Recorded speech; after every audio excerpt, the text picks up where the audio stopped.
Welcome to the Fireside Chat on Visualization That Matters. This is a video series on purpose, people and profits, proudly presented by Sandra Schulze, Marko Hamel and Reinhard Ematinger. Welcome back to the second issue of the Fireside Chat. Today we'd like to cover the how.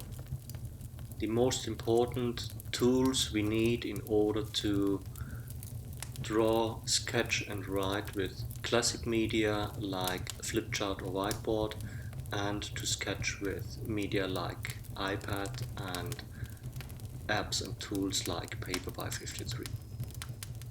So Marko, when it comes to the how and when it comes to a proper equipment in order to start sketching, start spreading the ideas and try to convince your participant, what are the most important tools you need in order to start? Yeah, first of all, it is not necessary to have hundreds and thousands of pens. It's sufficient to start with a small set of pens, with your very own pens. Because very often you come to a conference room or hotel and you realize that either there are not the right pens available or these things are not really working and you are on stage basically then with dry pens without any impact. So just have your own ones, a good black one and a gray one and your favorite color, and you're ready to start. So that means when I'm traveling or when I'm visiting my customers, I don't need a set of 25 colors and a lot of different pens. So it's more than sufficient to have a black pen to outline my thoughts or write down my thoughts, have a gray pen in order to create shadows, and a favorite contrast color. Yeah, that's correct. And if you have a customer with a specific color, then have that pen ready as well. Mm-hmm. So this is good to know. What is the special thing of the shape of the tip of these pens? Why do they have this chisel tip and are not delivered with a round one? Yeah, the chisel tip gives a nice effect, so it's very dynamic, and especially when you use the ones from Neuland, which I prefer, it's always a good line you get. Mm-hmm. Mm-hmm. So this is your suggestion not to use the pens which are supplied by a hotel and during conferences with the round tip, because it's nearly impossible to write and draw accordingly with them. So choose those ones with chisel tip. Yeah, for sure. Mm-hmm. Mm-hmm. So talking of pens and media, when does it make sense to use a piece of flipchart paper? When should we use whiteboard walls or pin boards or even whole walls? Yeah, in most cases when you come to a conference room or hotel, you find the flipchart. Flipchart is great because you can just start with making your points. However, depending on the size of your audience and also on the complexity of your graphic, it might be good to use a different medium. This means, for example, if I want to elaborate a process or want to work on the process with the whole team, then a whiteboard is the better choice, because on the whiteboard it's very dynamic. You can easily erase things, change processes, and it's the whole group really developing a new thing. And on a flip chart, it is quite fixed, so it's for a single person good.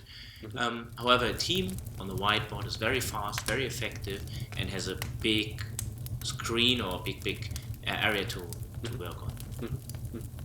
So if I want to cover, for example, my participants' thoughts or ideas in kind of bullet point list, you would recommend, if I got that right, rather a piece of flipchart paper. If we want to work in a landscape mode in order to elaborate the process, a board, for example, would suit this purpose best.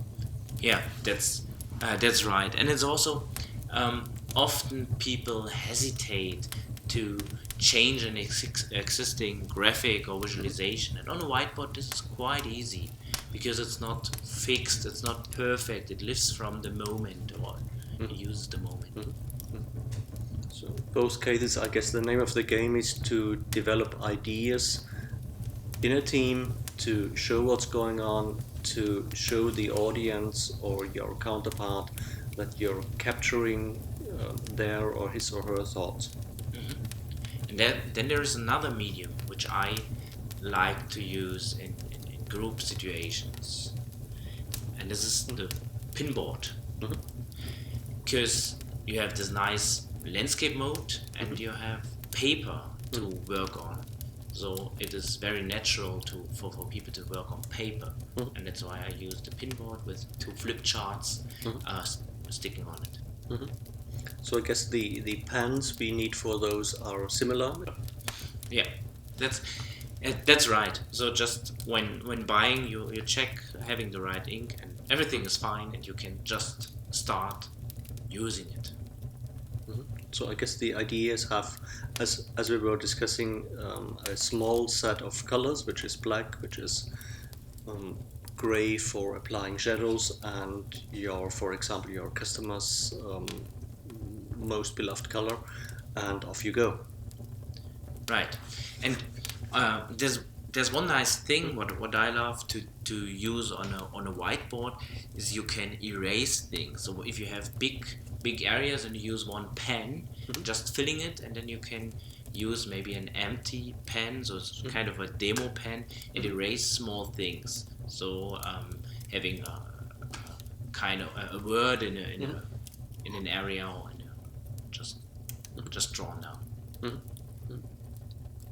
This covers nicely the analog or classic media like paper, or whiteboard, or similar tools. What about new media like apps for tablets? What would you recommend to use? I really love tablets, especially the iPad, because you can work on your personal device on one hand, so you're used to do it and it works perfectly. On the other hand, you have a huge screen, so the whole audience can see it, and it does not matter if it's a room of 20 people, 30 people, or if it's 400 people. I got that right. I guess it makes sense to use an iPad plus a projector in order to entertain a lot of people and reach them, as we were discussing in our first issue of the Fireside Chat. Which apps do you like to recommend to our audience? So my favorite app is really Paper by 53, because it's very intuitive. You don't have to exercise and play along with the tools, because you can just start. It's like in the analog world. You have a pen, you have watercolor, you have a pencil. So all these things you already know from your day-to-day life. So that is really a great thing. And the other thing which I like a paper, it's very intuitive. So as soon as you started with it, most people love it. I guess one of the latest enhancements Paper by 53 were introducing is the kind of business suite or business tools, like the one Sandra is using at this very moment.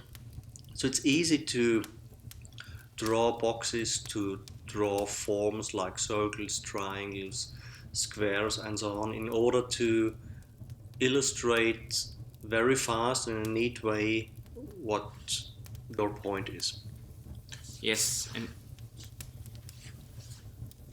and you also have this smart forms where you could easily draw a circle and connect it with a triangle and then move it later on. So you're free to move, and especially when you work on a process or on a business model, you're free to work with your audience and change the things you are doing. It's very intuitive and easy to use. So talking of ease of use and also easy of sharing the results, not only during a conference or a meeting or a sales pitch, but what happens afterwards when I work with tools like Paper 53, for example. It's very important. You often it is a live visualization, and to really before sending it out, beautify it a bit, add some eye candy, and then just use the sharing button and share things out via Twitter, Facebook, or just as a PDF or PowerPoint to the customer. Mm-hmm. So I guess this also, if you make it right, replaces the written handout or summary of a conference or of a discussion.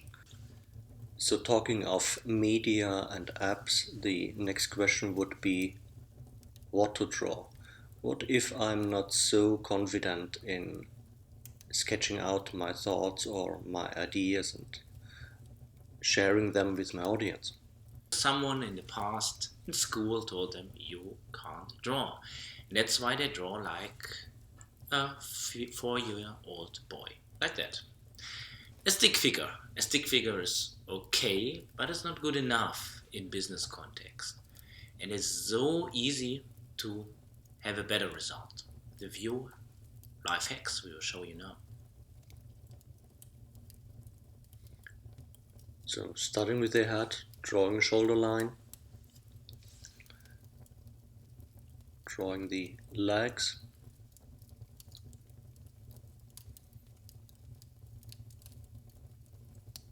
feet, arms, and this is it. So why is that different, and why is the result different from what you were explaining before when Sandra was drawing the stickman? Because it is more human-like. It is not one dimension, just a line. It is really a body, and it must not be perfect. So there's no neck, or so it's simplified, and it should be. However, it is more human being, and it evokes emotions, and that is very important here. And it has a big smile, it has a body, and it is more really a person. So what if we don't want to show one person after the other, but want to express that there is team A and team B, and when we want to draw whole groups in order to show that something going on within a group, or Yeah.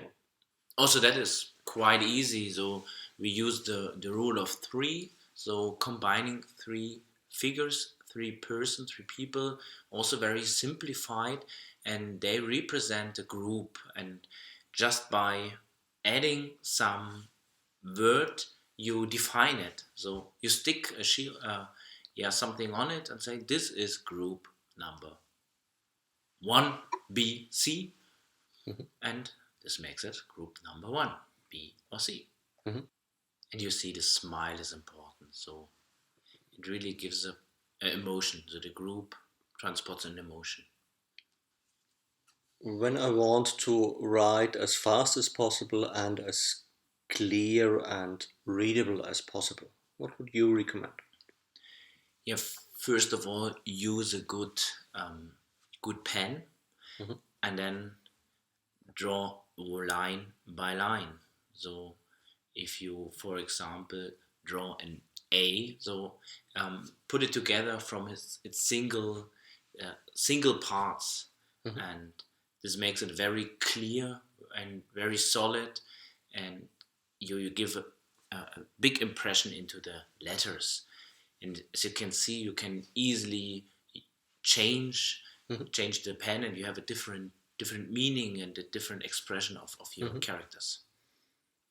So when watching what Sandra is writing at the moment, it's more on building, on constructing the letters. So it's less on writing as we were accused to write in school, but instead building and constructing the letters. Yes, and Also, as you can see here, there are lines. So you have the main body part of each character, and there is a upper and a lower part, and these parts are quite short compared to the main part, and this makes it very clean and readable. So what would you recommend when I have to write live, be it on a flip chart, whiteboard, or with an app like Paper 53 and with an iPad? Less is more. So it is not important to write the whole sentence. You have the picture to transport the emotion and the main context, and then just add a word that makes it clear what it's about. So, for example, if it's about Internet of Things, so you need a key visual, just showing what is it about and setting the context, and then to absolutely 100% ensure that the one is seeing the picture will understand it, add like here IoT, Internet of Things, and then it's absolutely clear. As you can see here, it's 3 characters, IoT, and that's sufficient and it's fast, and you can do it the proper way and fast. So which further elements could help in order to illustrate what you were talking of, or what the main points of a discussions are? Yeah, when starting with the humans, because you need a person in every story, but then the humans, the people, they have to do something. What about talking? Just having a conversation about a specific topic. That's what usually humans do. So add some speech bubbles, saying something, and it's like in a comic world. I guess that helps also when covering various opinions in a discussion, or when trying to collect various topics, to have those types of text containers in order not only to collect it but to cluster the ideas. Yes, and it is very fun thing. So you not only have the normal conversation, you have also might be an aggressive tone or killer phrases, or you can really play with these boxes. So we're talking about writing, about using text containers, drawing single people or whole groups. What are the most important additional elements you may want to use when explaining a process, when discussing change projects, or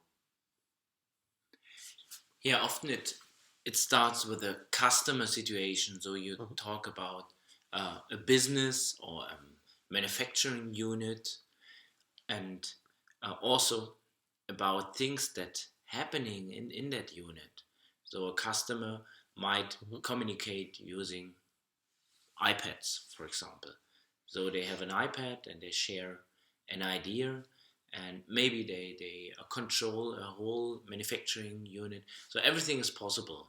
So it's nice to have some standard devices here ready to draw. So you need a customer, which is a person with a crown, and you need an iPad, show a mobile device. You need a light bulb in order to show that there's an idea. And we were talking about the customer or a vendor, for example. So what we may want to use is a factory showing that there is a customer or a vendor who is producing something.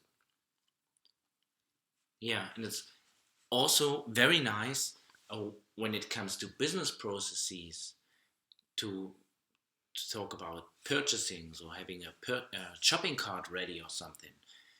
Or also other departments in a big company, for example, the legal department. So just having a book representing the different legal acts and showing, okay, this is about legal or legislation or contracts or whatever. So we've got a customer, we've got an iPad, an idea, a factory, shopping cart, a book. I guess in general it's not about being able to draw a few hundreds of symbols by heart. In order to start, you need very few symbols, so it's maybe 5 to 10 depending on your topic and the audience you want to reach. For example, in IT you need a computer like a laptop or box, or if you want to indicate cloud computing you may want to use, of course, a symbol of a cloud.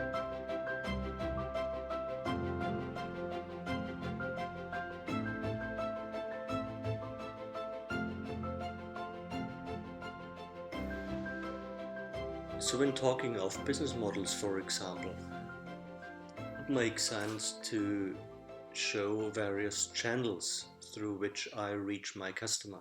So what would be a good symbol for a channel, for example?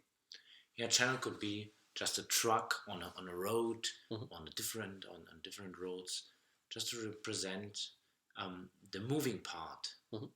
So talking of customers, how to show the customer relationship, for example? Yeah, customer relationship. Basically, if it's a good one, should be a heart, so really warm and representing the work together. And when we talk of customer relationships, why not introducing a few simple symbols for social media? So what would be best to show social media? Best, because it's full of emotion, is really the Facebook like. It's also very positive symbol, so the thumbs up.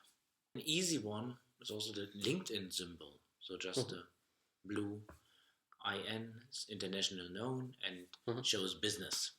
So we love our customers and we deliver some goods to them. This comes with a price. So how to show the cost structure of an organization or for a product best?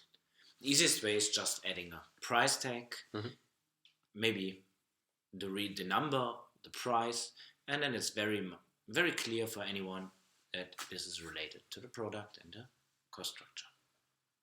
Thank you. So this is an additional set of quite useful, those simple symbols like the thumb up in order to show social media, the LinkedIn symbol, the heart showing a customer relationship, for example, the channel and the cost structure. So I guess you deserved some break, which leads to the most important symbol you will need when facilitating a workshop, which is a nice cup of coffee. Enjoy your break. Hope to see you soon when we cover the third topic, which is the what. So in the first session we were covering the why using visual facilitation in order to make your point clear. Today's session was about the how, so which tools you may want to use, which symbols are useful, which apps, and so on. So hope to see you soon. And have fun using the stuff you learned today.